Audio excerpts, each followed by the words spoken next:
നമസ്കാരം, ഞാൻ doctor Mary Mathew, consultant ophthalmologist, glaucoma and phaco surgeon at Ahalya foundation eye hospital, Muvattupuzha.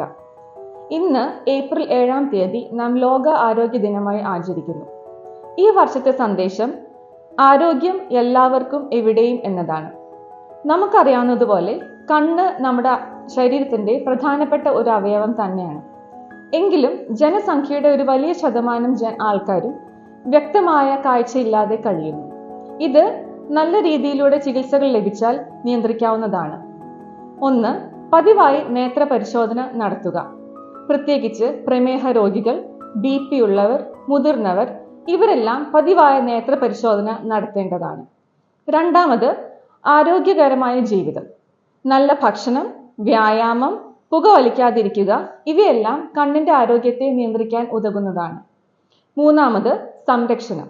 സൂര്യനിൽ നിന്നുള്ള UV രശ്മികളിൽ നിന്ന് നമ്മുടെ കണ്ണുകളെ സംരക്ഷിക്കുവാൻ ഗോഗിൾസും സൺഗ്ലാസസും ഉപയോഗിക്കാവുന്നതാണ്.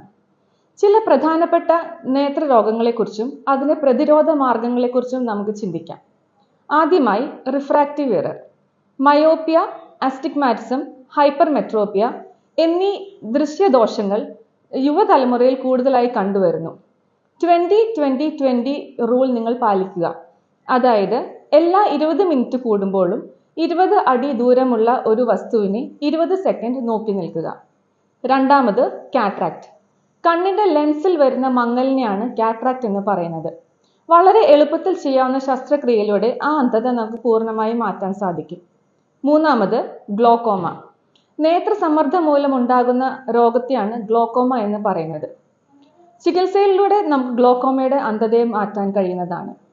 4. Diabetic retinopathy. ദീർഘകാലം ബ്ലഡ് ഷുഗർ ലെവൽ കൂടിയിരിക്കുമ്പോൾ നമ്മുടെ കണ്ണിന്റെ നേത്രപടലത്തിൽ വരുന്ന വ്യതിയാനത്തെയാണ് ഡയബറ്റിക് റെറ്റിനോപ്പതി എന്ന് നമ്മൾ പറയുന്നത്.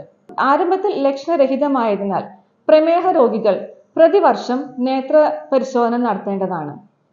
നേത്രാരോഗ്യം ശരീരാരോഗ്യത്തിന്റെയും ജീവിതശൈലിയുടെയും പ്രധാനപ്പെട്ട ഒരു ഘടകമാണ്. അതിനാൽ നേത്രങ്ങളെ സൂക്ഷിക്കുക, ഭാവിയെ തെളിയിക്കുക. നന്ദി.